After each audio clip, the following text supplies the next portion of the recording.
guys, hope you're doing well and welcome back to another episode of the recent news with Misa. سلام بچه‌ها، امیدوارم حالتون خوب باشه و خوش اومدین به یک قسمت دیگه از اخبار روز.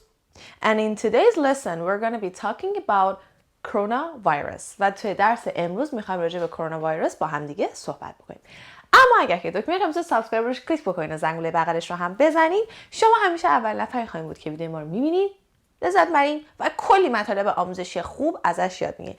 بچه‌ها first things first. First of all, I'm so sorry because it's been almost 10 days that I haven't posted anything on YouTube channel. And this is because that I was so busy studying and doing my project, my university project, so I didn't have enough time to record all the videos and post them for you. But I promise you that from now on, we will get back to the previous routine that we had, okay? So, no worries about it. اول از همه ازتون معذرت خواهی بکنم به خاطر اینکه حدوداً 10 روزی میشه که ما هیچ ویدیویی توی یوتیوب نذاشتیم و اونم به خاطر این بود که بنده یک عالمه درگیر کارهای دانشگاه و درس و زندگی و اینا بودم و نرسیدم واقعا ویدیو براتون آماده بکنم. ولی از این به بعد بهتون قول میدیم که برگردیم به همون روتینی که از قبل داشتیم و به همون شکل بریم جلو. بدون اینکه وقتتون رو بگیرم بریم سراغ خبر کرونا ویروس که از منبعش از CNN نیوز هستش براتون در آوردیم. خبر رو ببینیم با متن و برگردیم.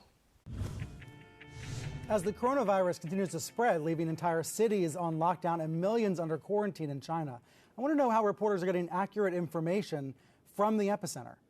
CNN correspondent David Culver and his team were in Wuhan. Then when they returned to Beijing, they were on a 2-week quarantine. You can see them there set up in a hotel room where they stayed for 2 weeks until they were confident that they did not contract the virus.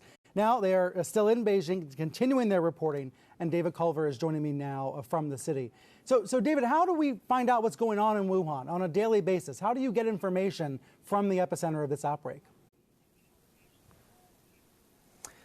Well, Brian, it originates a bit in why we went to Wuhan in the first place. A lot of folks said, why would you go there? Why would you go to the epicenter? Well, the reality is we needed to be on the ground. We needed to make those contacts, even for those 29 hours, so that then we could see for ourselves who we would be talking to, who we'd be dealing with. And even as we left prior to the lockdown, we came back to Beijing, and in the midst of that quarantine that you mentioned, my team and I were making phone calls with those people we connected with. They would then connect us with others. I mean, trust is currency here. I mean, and that's the reality with this type of story. And so we were relying heavily on WeChat, which essentially, the messaging app that they use, and doing video chats with people.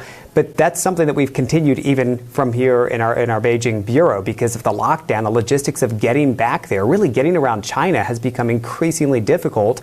And then add to that what is obviously a hesitation towards the media that's already existed here amongst everyday folks. And what about the censors that are omnipresent in China? Are citizen journalists coming up against even stronger walls of censorship? They are indeed, and we are ourselves. I mean, CNN, I was doing a report a short time ago, about an hour ago, and on the international feed, and it was cut as soon as I was referring to President Xi Jinping. And the citizen journalists likewise are feeling that. In fact, we've even learned one citizen journalist whose work we featured, he was going from hospital to hospital trying to really expose what was going on, himself disappeared, so it seemed. His family kind of put out a plea and said, we haven't heard from him in a couple days, and it turns out he was forced into quarantine, Brian. Forced into quarantine. Wow. And the story about him is up on CNN.com. And all we can do, I suppose, is let people know about this censorship and let people know about the circumstances. David, thank you so much. بریم سراغ خبر امروز. هم کوتاه بود ولی کلی لغت داره که من تو 2 تخته میخوام بهتون توضیح بدم و ببینیم که چه جمله ها و لغاتی میخوایم با هم دیگه یاد بگیریم. بریم سراغ پاراگراف اول. خب بچه همونطور که میدونین من قرار بخونم براتون دیگه. تیتر خبر چیه؟ Wuhan coronavirus death toll tops 900 as China cautiously returns to work. میگه که کرونا ویروسی که از ووهان شروع شد، از شهر ووهان تو چین شروع شد، الان آمار مرگش به به بیش از 900 نفر رسیده و این در حالی هستش که چاینا، کشور چین، الان داره کم کم خیلی با حواس جمعی زیاد و مراقبت بیشتر برمیگرده به سر کار. یعنی یه مدت خب کشور رو همه چیو تعطیل کرده بودن دیگه، الان کم کم داره برمیگرده به حالت قبلی که داشت. ولی بچه‌ها دستول یادتونه من تو درس فکر می‌کنم زلزله بهتون یاد دادم، آمار مرگ یا آمار کسایی که فوت شدن یا جونشون از دست دادن. خب بریم سراغ پاراگراف اول. As the coronavirus continues to spread, leaving entire cities on lockdown and millions under quarantine in China, I want to know how reporters are getting accurate information from the epicenter. خب بیاین اینجا بچه‌ها. خیلی از لغات ها من بهتون میگم تو همه اخبار، یعنی تو اکثر اخبار شنیده میشه، من دیگه اینجا نمیارمشون. مثلا آخرین لغت این پاراگراف اپیسنتر، مرکز شیوع یه چیزی یا مرکز اتفاق رخ داد یه چیزی تو درس زلزله بود که مثلا گفتیم اپیسنتر زلزله کجا بوده.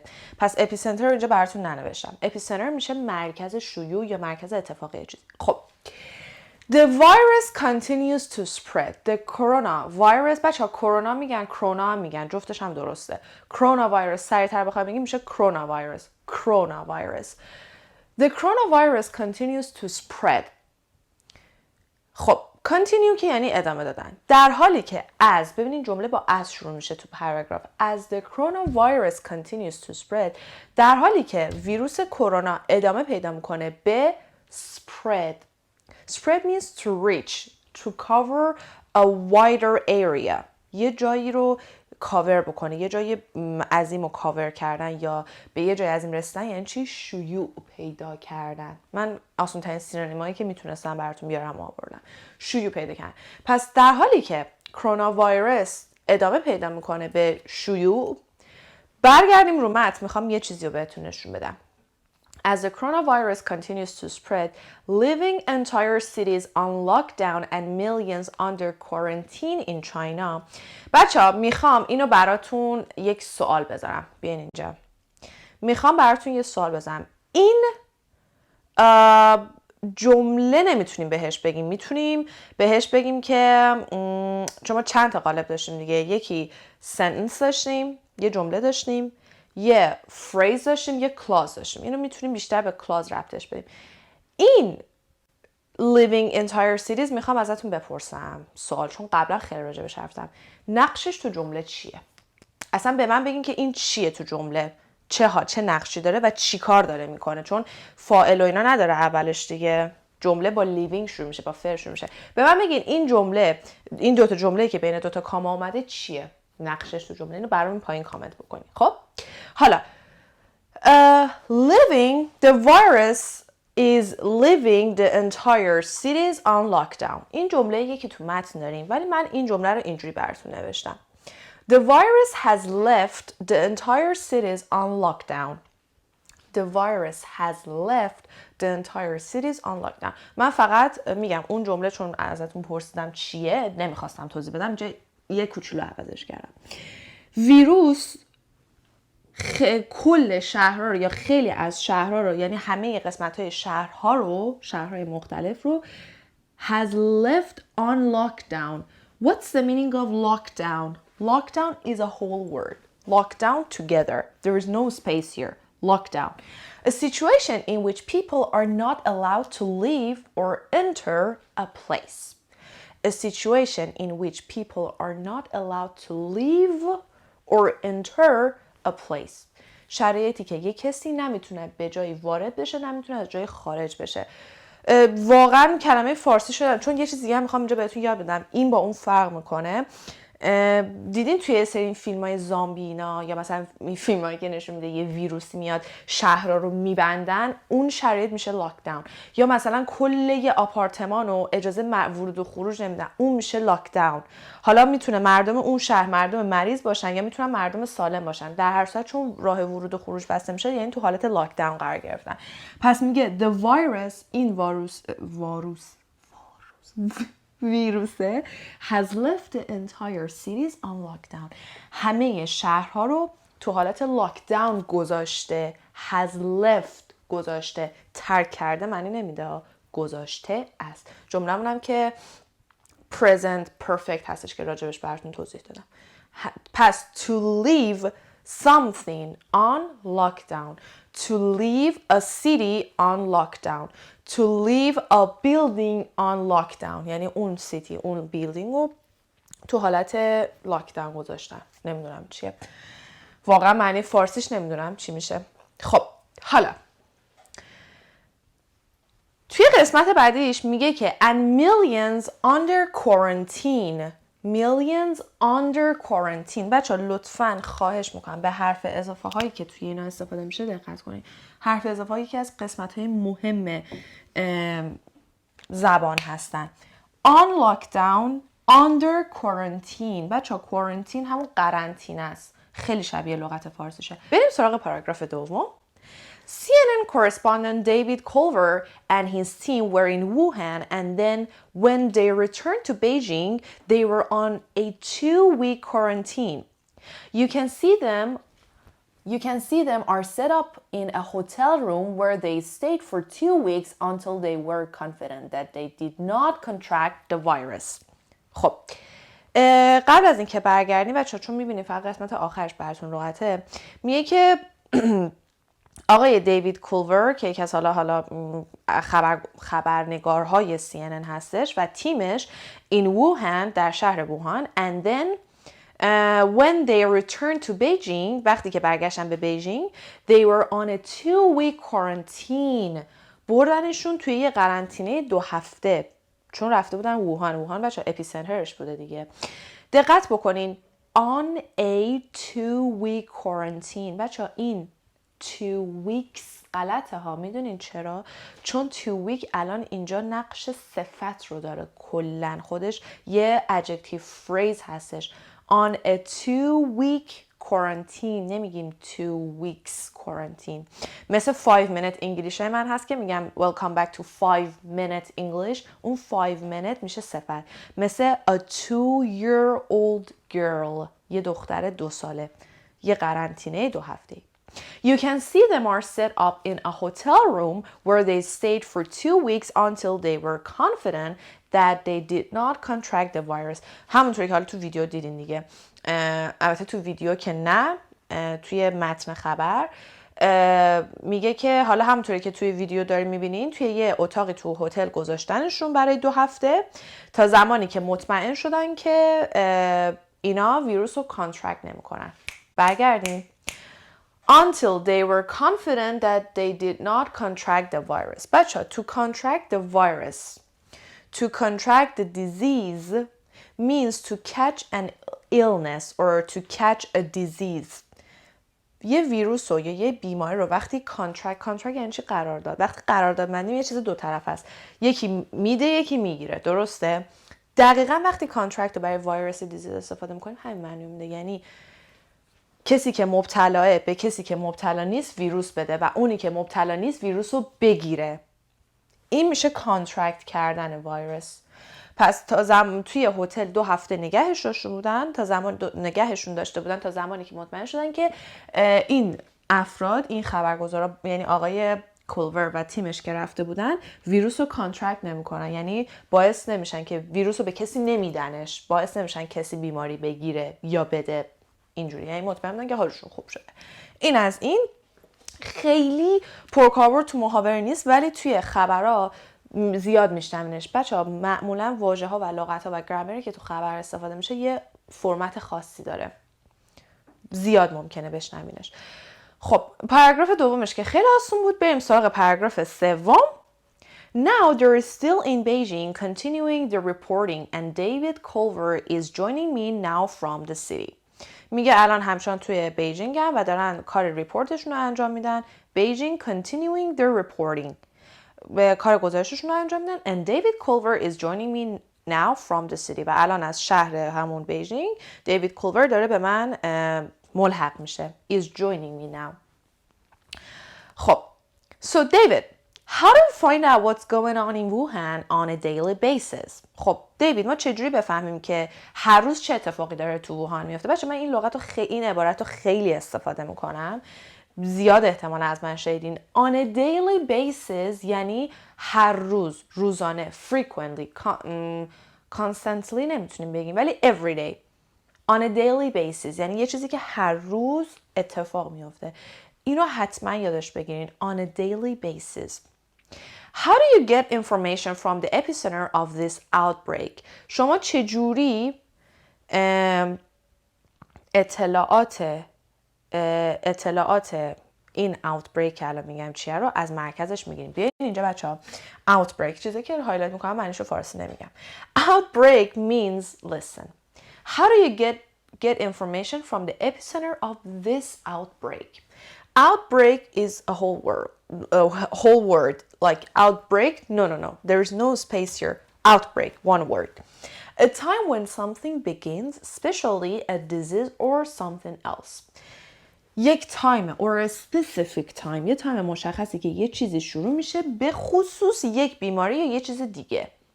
کلا یه تایمی که یه اتفاقی شروع میشه. Outbreak. بچه اینم بهتون بگم specially معمولا با es نوشته میشه با s یعنی especially معمولا بعد از کاما specially با es می نویسن. خیلی فرق خاصی با هم نداره. اینم گفتم که بدونین چون قبلا این که سری پرسیدم. پس outbreak means a time when something begins, especially a disease or something. یه تایمی که یه چیزی شروع میشه. پس معنیش چی میشه؟ شیوع. یه چیزی شروع میشه، شیوع پیدا میکنه. یه بیماری شیوع پیدا میکنه از اپیسنتر یا همون مرکزش. پس میگه که how do we find out? To find something out means یه چیزی رو پیدا کردن. To find out. How do we find out what's going on in Wuhan? چجوری بفهمیم که ووهان داره چه اتفاقی میفته؟ On a daily basis. هر روز. How do you get information from the epicenter of this outbreak? شما چجوری اطلاعات از مرکز شیوع این اتفاقات جمع آوری میکنین؟ خب بیایم رو متن بریم پاراگراف بعدی.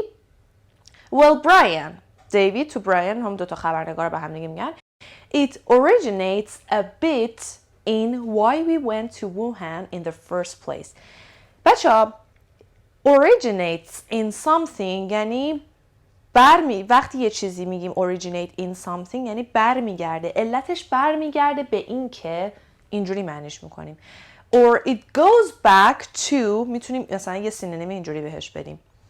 It originates a bit in why we went to Wuhan in the first place. در وهله اول. In the first place. خب این برمیگرده به این که اصلا ما در وهله اول چرا رفتیم ووهن. برمیگرده به این که در وهله اول چرا رفتیم ووهن. A lot of folks said, why would you go there? Why'd you go to the epicenter? برگردیم. بیاین. A lot of folks. بچه ها folks خیلی زیاد شنیده میشه تو سریال زیاد میشنویم و زیاد هم استفاده میشه. Folks means people. Hey folks means hey people. Hey guys.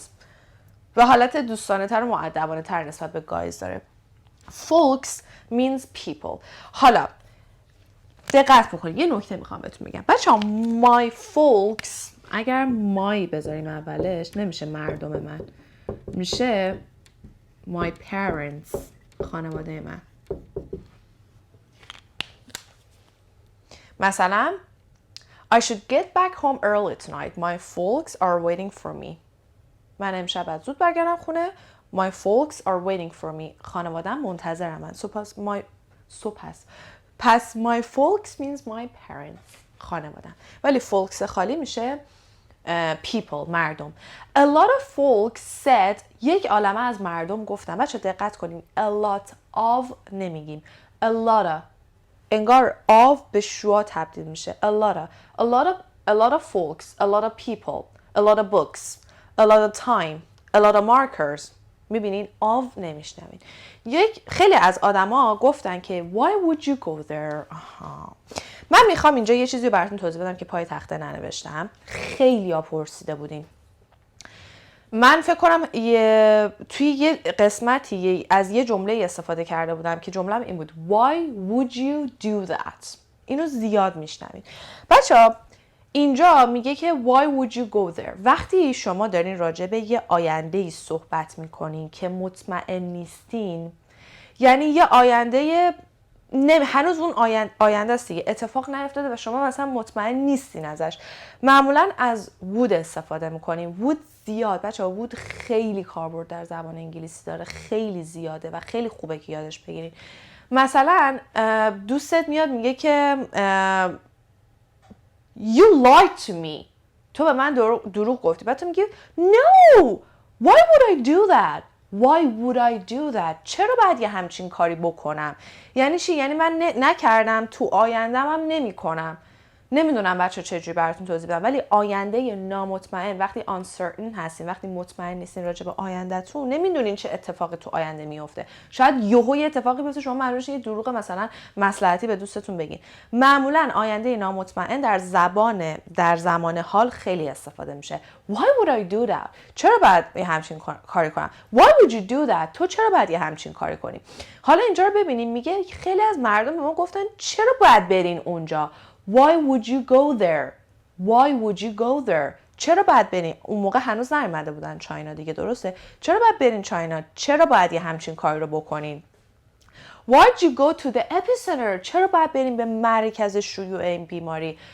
پس این حالت زیاد استفاده میشه. Why would I do that? Why would you do that? I would never do that. You are a liar. Why would I do that? I would never do that. من چرا باید همچین کار کنم؟ من هیچ وقت همچین کاری نمی کنم. یعنی من تو آیندهم این کار نمی کنم. I would never do that. I'd never do that. حالا دقت بکنیم. همونطوری که ما subject رو با would contract میکنیم، مثلا I would میشه I'd، you would میشه you'd، he'd، WH هم نمی نویسیم contract نوشته ها، ولی توی صحبت contract میشن، یعنی contraction form میگیرن. یعنی به جای اینکه بگم why would you do that, why'd you do that, why'd you do that or why'd you do that. انگار would فقط دیش مونده. الان برگردیم رو تصویر رو ببینین. اولی رو نگاه کنین. Why would you go there? Why'd you go to the epicenter؟ میبینین would به دی contract شد، چسبیده، حالت contraction form مده. اوکی؟ این توضیح رو باید بهتون دادم. خب پس تا اینجا چیزی نداشت، فقط فولکس بود. بریم روی تصویر. Well, the reality is we need to be on the ground. خب بیاین اینجا. The reality is that we need to be on the ground. We need to be on the ground. To be on the ground means to be in a place where something important is happening. توی جایی باشین که یه اتفاق خیلی مهم میفته. دیدین جدیدن مد شده یه سری از این آدما میان میگن کف فلان جایی، ما کف مثلا تهرانی، ما کف استانبولی، ما اینا. اون دقیقا همینه. وقتی میگیم on the ground، to be on the ground یعنی توی دل اتفاق باشی، تو دل موضوع باشی. اگه این بیماری از ووهان اومده، اگه کرونا ویروس از ووهان اومده، ما باید بریم تو دل، اصلا ببینیم چی شده اونجا، باید ببینیم چه اتفاقی افتاده. پس to be on the ground means to be in a place where something important is happening. بریم تو دل ماجرا، بریم جایی که دقیقاً جایی که یه چیز اتفاق مهم داره میفته. پس حقیقت اینه که the reality is that we need to be on the ground. حقیقت اینه که ما باید تو دل تو جریان باشیم، تو خود موضوع باشیم. بریم روی تصویر. We need to make those contacts. ما باید یعنی بچه‌ها to make contacts means ارتباط برقرار کردن یا اطلاعات گرفتن. میتونیم اینجوری هم بگیم. میگه ما باید ارتباطاتمون رو برقرار بکنیم، زنگامون رو بزنیم، آدمامون رو ببینیم. Even for those 29 hours، حتی برای اون 29 ساعت، so that then we could see for ourselves who we would be talking to. یعنی میگه ما باید ارتباطمون رو برقرار بکنیم برای اون 29 ساعت، حالا اون 29 ساعتی که داشتن اطلاع جمع‌آوری می‌کردن، که بعدش برای خودمون بهتره، چون خودمون متوجه میشیم که ببینیم با کیا داریم مثلا حرف میزنیم. We would be talking to. Who we would be talking to. با کیا قراره صحبت کنیم. Who we'd be dealing with. با کیا قراره در ارتباط باشیم. To deal with. با کیا قراره در ارتباط باشیم. And even as we left prior to lockdown, we came back to Beijing And on the midst of the quarantine that you mentioned, my team and I were making phone calls with those people we connected with. خب میگه که پس ما باید بریم تو دل موضوع، ما باید ارتباطاتمون و زنگامون رو بزنیم، آدما رو ببینیم که اصلا برای خودمون بهتره که ببینیم با کیا داریم صحبت میکنیم، با کیا داریم ارتباط برقرار میکنیم. همه اینا بچه‌ها حرفا رو داریم میزنیم برای جمع‌آوری اطلاعاتش. و حتی as we left prior to the lockdown، ما اصلا قبل از اینکه این لاکداون اتفاق بیفته، یعنی قبل از اینکه در ورودی و خروجی رو ببندن، ما رفتیم. بچه‌ها prior to something یعنی before something. before something. ما before lockdown we left before the lockdown. ما اصلا قبل از این لاکداون رو ترک کردیم اونجا رو. We came back to Beijing یعنی چی؟ یعنی قبل از اینکه لاکداون بشه، ووهان رو درش رو ببندن، ما از ووهان اومدیم بیرون و برگشتیم به بیجینگ. And on the midst of the quarantine that you mentioned، و دقیقاً وسط اون قرنطینه‌ای که تو چیز کردی، یعنی تو اوج قرنطینه‌ای که تو اشاره کردی، my team and I، تیم من و بنده، were making phone calls with those people we connected with، و داشتیم زنگ میزدیم به کسایی که تو ووهان باهاشون ارتباط برقرار کرده بودیم. برگردیم بچه‌ها. Prior to means before something. Prior to the lockdown. Before lockdown. قبل از. On the midst of something means in the middle of something. Midst or midst. این هم میتونه دی تلفظ بشه هم تی تلفظ بشه. جفتش هم درسته. On the midst of something means in the middle of something. تو اوج something، در دل چیزی، وسط یه موضوعی. On the midst of quarantine یعنی تو اوج quarantine. کل این پاراگرافی که براتون خوندم این بود. این گروه رفته بودن ووهان اولش که اطلاعات جمع کنن. من انقدر دستام به خاطر همین کرونا ویروس شستم، ببینین الان معلوم نیست کف دستم خشکی زده. اینا رفته بودن ووهان اطلاعات جمع بکنن. ووهان لاکداون شد، ولی اینا قبل از اینکه لاکداون بشه ووهان رو ترک کردن، برگشتن اومدن بیجینگ، ولی 2 هفته تو قرنطینه بودن. خب اون موقعی که تو ووهان بودن داشتن کانتکت، یعنی داشتن ارتباط با مردم برقرار میکردن، شماره یه سری رو میگرفتن، با یه سری آشنا میشدن، که بعد از اینکه برگشتن لاکداون شد، اینا برگشته بودن قبلش، برگشتن بیجینگ، تو اوج قرنطینه شروع کردن به زنگ زدن و ارتباط دوباره برقرار کردن با کسایی که تو ووهان بودن. کل این پاراگراف داشت اینو میگفت. رفتن اونجا کانکشناشون رو زدن، برگشتن بیجینگ، داشتن اطلاعات میگرفتن. کلش همین بود. خب برای پاراگراف بعدی درسته من 2 تا از عبارتاشو اینجا نوشتم چون بقیه‌اش بعد تو تخته بعد تجزیه بدم. بریم سراغش. They wouldn't connect us with others. حالا همون آدمایی که اینو شمارهشون رو تو ووهان گرفته بودن به راحتی میتونن به بقیه کانکتشون بکنن. میتونن به بقیه وصلشون بکنن. I mean, trust is currency here and that's the reality with this type of story. I mean, trust is currency here. بچه‌ها بیاین. Trust is currency here or trust is currency. من این وسطش رو حرف بزنم. بچه‌ها, do you know what currency means? مثلا ریال currency ایرانه.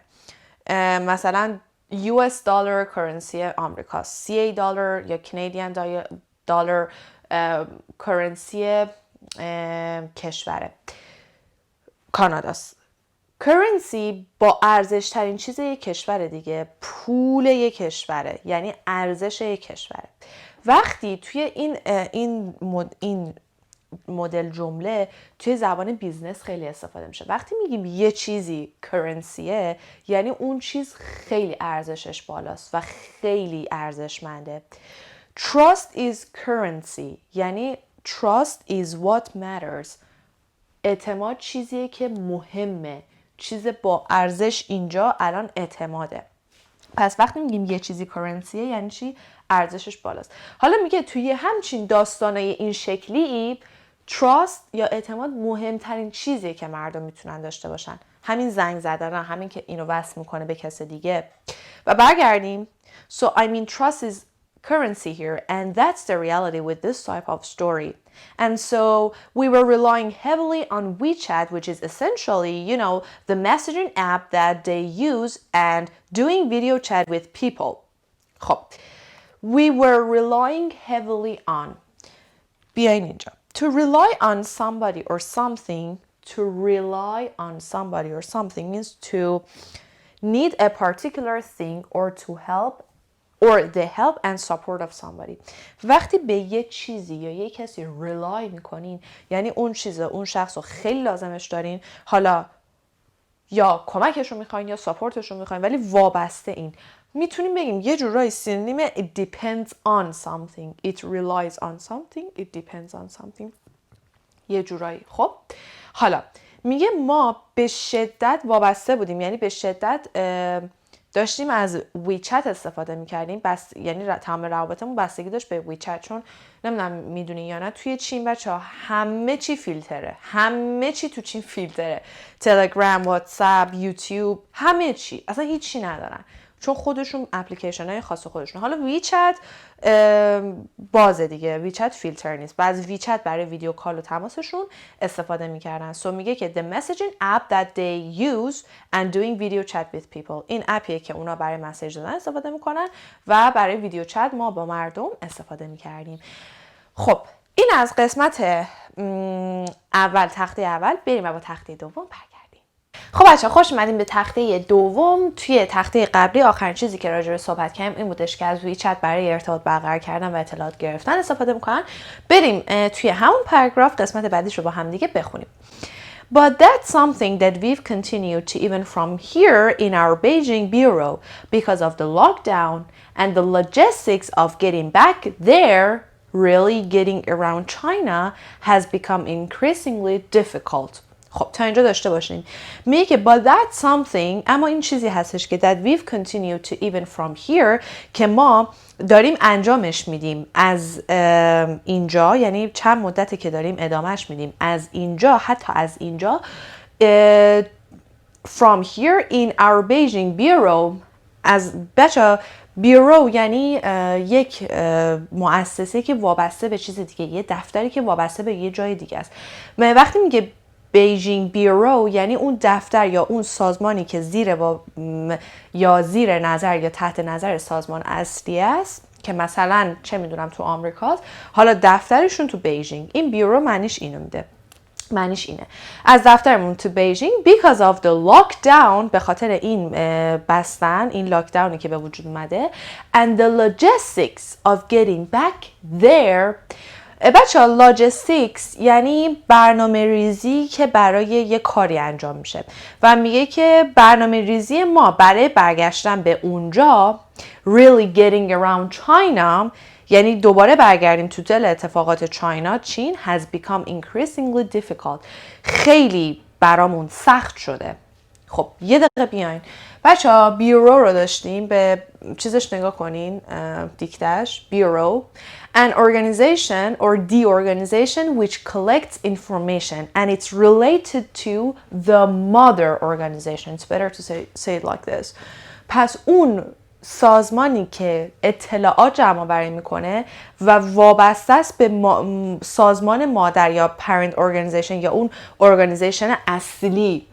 مثلا یک چیزی، یه دفتر اصلی یه چیزی تو آمریکاست، مثلا تو ایران دفتر دارن، اون میشه بیوروشون، دفترشون که معمولا توش اطلاعات رو اینا جمع میکنن. خب و اینو داشتیم. حالا این چیزی که اینجا گفت به زبان ساده تر این هستش که ما این راه ارتباطی رو که زنگ میزنیم، ارتباط برقرار میکنیم، ویدیو میگیریم و خیلی وقت داریم انجامش میدیم، حتی از اینجا تو دفترمون تو بیجینگ هم داریم این کار رو میکنیم. از وقتی که اومدیم داریم این کار رو تو بیجینگ هم میکنیم، نه تنها تو ووهان میکردیم، اینجا تو بیجینگ هم میکنیم.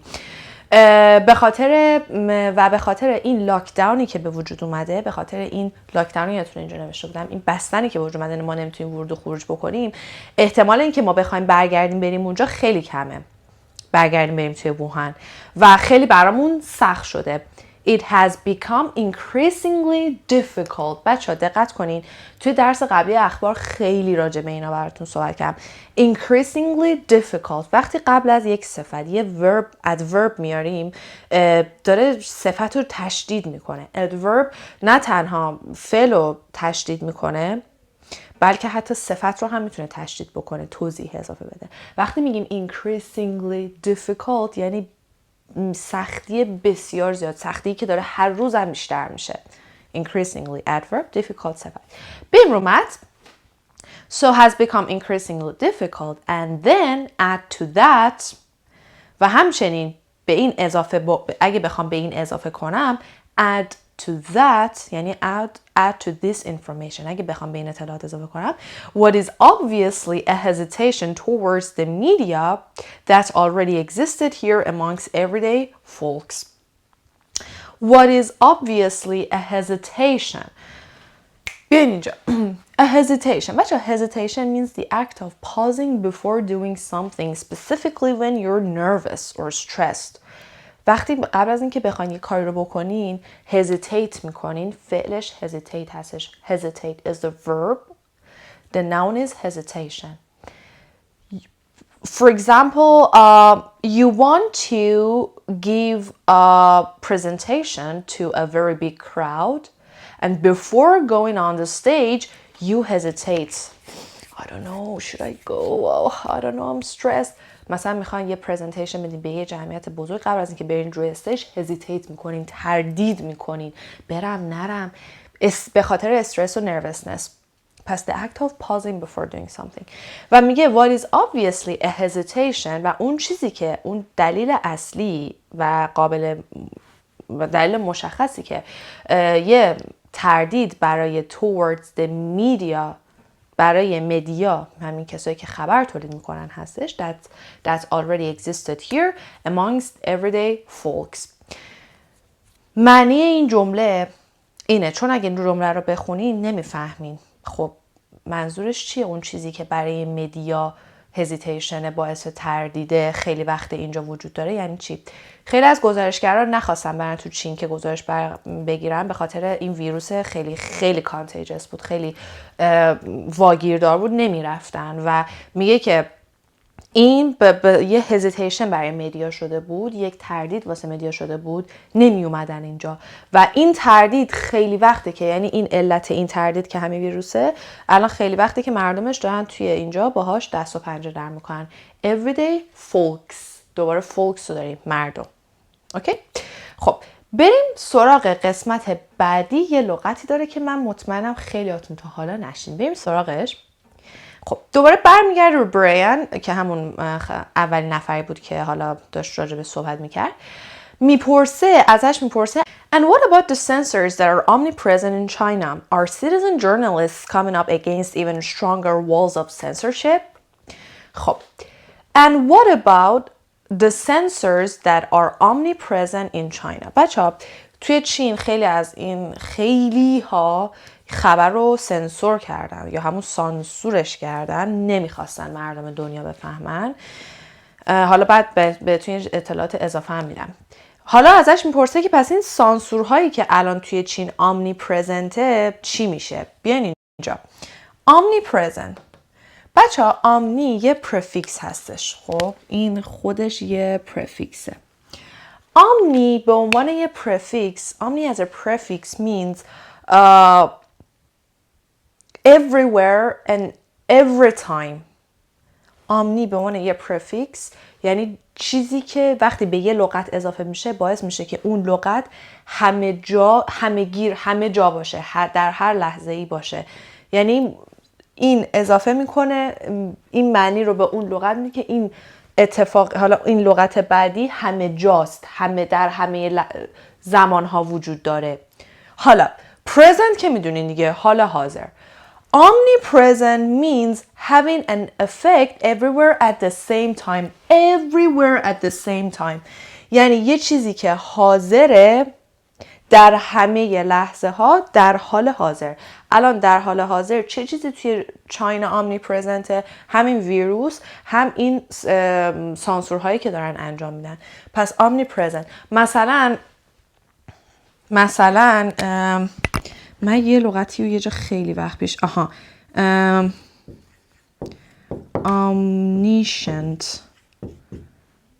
omniscient. الان آمنی دوباره اومده بچه. omniscient مثلا جمله این بود فکر کنم Yes, God is omniscient. یعنی چی وقتی میگم God is omniscient؟ یعنی این اصلا خود مثلا ریشه اینم از علم میاد. میگه علم خدا omniscient، یعنی خدا علمش همه گیر، همه جا، در همه زمان ها هست. omniscient. یا مثلا omniscience، ما همچین چیزی داریم. omniscience میشه علمی که همه جا هست، در همه زمان ها هستش. پس آمنی یه پرفیکسی هستش که معنی همه جا در همه زمان ها رو میده. الان در حال حاضر چه چیزی همه جا توی چین پخش شده؟ هم ویروس، هم سنسورشیپی که راجبش داره صحبت میکنه. پس میگه که what about the sensors that are omnipresent in China. پس این راجب این سنسوری که یا سانسوری که توی چین الان همه جا هستش و همه جا پرزنته، در حال حاضر دیده میشه، چی؟ Are citizen journalists coming up against even stronger walls of censorship? citizen journalists بچه خبرنگاران یک کشور هستن. مثلا خبرنگاران ایرانی فعال در ایران میشن citizen journalist، یعنی سیتیزن ایرانن و توی ایران خبرنگارن. و میگه که آیا این خود خبرنگاراشون در مقابل این دیوارهای سنسورشیپی که براشون به وجود اومدن وای میستن؟ come up against ایستادن در مقابله. آیا در مقابل این سنسورشیپی که براشون به وجود آوردن وای میستن؟ خب بچه بریم سراغ قسمت بعدی. در جواب این سوالی که ازش پرسید، اون یکی خبرنگار میگه they are indeed and we are ourselves. بچه indeed means actually or really or of course. بله در واقع. پس yes indeed رو ممکنه شنیده باشن خیلی. yes indeed یعنی بله در واقع. پس they are indeed، بله در واقع اونا دارن این کار رو میکنن، یعنی قراره در مقابل دیوارهای سنسورشیپ یا سانسور وایسن و ما هم همینطور. I mean CNN was doing a report a short time ago about an hour ago. منظورم اینه که CNN داشت یه ریپورتی انجام میداد. was doing a report. بچه report رو do کالوکیشنش دوه. داشت یه گزارش رو آماده میکرد توی حالا یه چند زمان گذشته، حدوداً 1 ساعت گذشته. and on the international feed، توی فید اینترنشنال که الان بهتون میگم یعنی چی. and it was cut as soon as I was referring to President Xi Jinping. و کات شد یعنی درش آوردن، قطعش کردن به محض اینکه من شروع کردم راجع به پرزیدنتشون آقای ژی جی پینگ صحبت کردم. بنجا برگردیم اینجا. censorship. خب international feed. بچه feed به عنوان یه verb یعنی به کسی غذا دادن. مثلا to feed a baby، به بچه غذا دادن. to feed an animal، به حیوان غذا دادن. مثلا توی بگو باغ وحش نوشته don't feed the animals، به انیمال ها، به حیوان ها غذا ندین. حالا feed به عنوان verb. feed به عنوان noun یعنی web pages or screens or medias.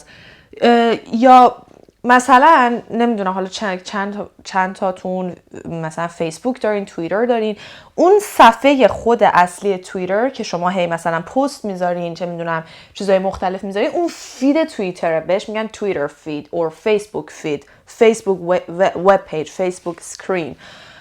حالا international feed یعنی صفحه بین المللی، international web pages، international screen، صفحه های بین المللی.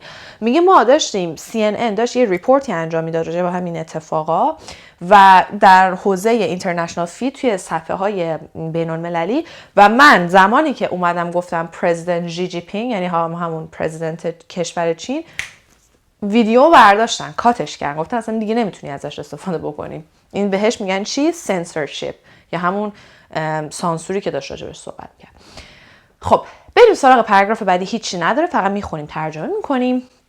خب and the citizen journalists likewise are feeling that. و likewise بچه یعنی همچنین و خبرنگارهای خود اینجا هم همچنین یه همچین احساسی رو دارن. یعنی چی؟ یعنی censorship. این سانسور داره در رابطه باهاشون انجام میشه. In fact اینجاش خیلی باحاله، بچه دقت کنید. We've even learned one citizen journalist whose work we featured, he was going from hospital to hospital trying to really expose what was going on, himself disappeared, so it seemed. In fact در واقع We've even learned، ما متوجه شدیم که one citizen journalist، یه خبرنگار خود citizen شهروند whose work we featured که ما از کارش استفاده کردیم فیچر کردیم. مثلا دیدیم میگن این خواننده فیچر اون خواننده دیگه، مثلا دو تا خواننده فیچر میکنن، یعنی با هم دیگه همکاری میکنن، collaborate میکنن، که ما از کارش استفاده کردیم. He was going from hospital to hospital از این بیمارستان به اون بیمارستان میرفت که چی کار کنه؟ Trying to really expose what was going on که قشنگ نشون بده، expose بکنه که چه اتفاقی داره توی این بیمارستان میفته. Himself disappeared so it seemed. خودش ناپدید شد. Himself یعنی حتی خبرنگار خودشون هم یوهو ناپدید شد. اینجوری به نظر میرسه. بیایم بچه این پاراگراف هیچ نداشت. 3-4 روز پیش فکر کنم من روی گوشیم، چون مثلا من این اپ‌های حالا خبرگزاری های مختلف مثل CNN BBC رو دارم، نوتیفیکیشنش رو روشن کردم، روی گوشی میاد نوتیفیکیشن.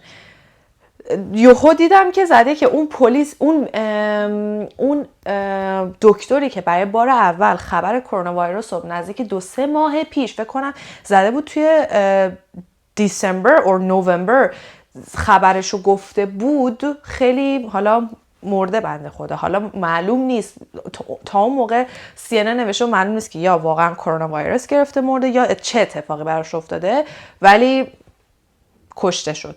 حالا مثلا چی بوده اینا نمیدونیم، ولی کلا این اتفاق خیلی میفته اونجا.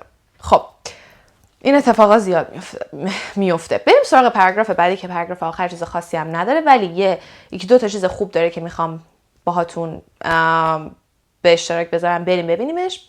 His family kind of put out a plea and said we haven't heard from him in a couple of days and it turned out he was forced into quarantine. Brian میگه که خانواده اون کسی که ناپدید شده بود put out a plea. برگردیم بچه ها. To put out a plea means to make an urgent request. To make an urgent request. Plea یعنی request. Urgent request یه درخواست خیلی سریع و اضطراری. Plea. Plea بچه ها میتونه put out باشه، فعلی که براش استفاده میشه. میتونه با put out یه کالوکیشن بسازه، میتونه اصلا با make باشه. To make a plea, to put out a plea. فرقی نمیکنه، یعنی درخواست جاری کردن. و از اینکه این اتفاق افتاد، خانواده‌اش یک تقاضای درخواست خیلی اضطراری دادن و گفتن که we haven't heard from him in a couple of days. ما چند روزی که هیچی از این نشنیدیم. And it turned out و در نهایت مشخص شد که he was forced into quarantine. Forced into تو درس قبلی بهتون گفته بودم، وادارش کرده بودن که بره تو قرنطینه. بریم روی قسمت آخر. اون یکی خبرنگاره میگه forced into quarantine. واو. مجبورش کردن بره تو قرنطینه. وای، مثلا تعجب کرده. And the story about him is up on CNN.com. All we can do, I suppose, is to let people know about the censorship and let people know about the circumstances. میگه حالا این استوری که حالا اتفاقی که برای این خبرنگار افتاده توی CNN میتونیم پیداش بکنین و همه کاری که ما میتونیم بکنیم، من فکر میکنم اینه که اینه که ما راجع به censorship یا سانسور کردن به مردم خبر بدیم و بدونیم که چه اتفاقاتی داره میفته. Circumstance, an event or condition connected with what's happening. پیش آمد، اتفاقات، happenings، و بذاریم مردم let people know about the circumstances. بذاریم که ببینیم، به مردم اجازه بدیم که ببینن چه اتفاقی داره میفته. circumstances جمعش میشه. خب بچه ها، این هم از خبر کرونا ویروس. من این خبری که الان براتون آماده کردم امروز 11 فوریه است. این خبر مال 10 فوریه است، یعنی مال دیروزه دقیقاً. خبر جدید هستش، واسه همین دوست داشتم خبری بزنم که خیلی براتون جدید باشه و به نظر من نسبت به بقیه خبر که دیدم لغتش بهتر. امیدوارم که لذت برده باشین. متن خبر رو و صدای خبر رو میتونید توی چنل تلگرام رو بردارید. لینک چنل تلگرام توی این زیر تو دسکریپشن هست. یادتون نره که تو اینستاگرام هم ما رو فالو بکنین، چون محتوای اینستاگرام یه مقدار فرق میکنه با محتوای یوتیوب. امیدوارم که از این ویدیو لذت برده باشین. اون سوالی که ازتون در ابتدای ویدیو پرسیدم یادتون نره این پایین جواب بدین و به هم بگین که خبرهای زیادی اتفاق افتاده این چند وقت اخیر، ولی به هم بگین که دوست دارین راجع به چی براتون خبر کنم توی این اتفاقات اخیر. نظراتتون رو این پایین برامون کامنت بذارین و سوالی هم داشتین بسیار خوشحال میشیم که جواب سوالاتتون رو بدیم. Till another episode of the news. Love you guys so much. Take care. See you soon and bye bye.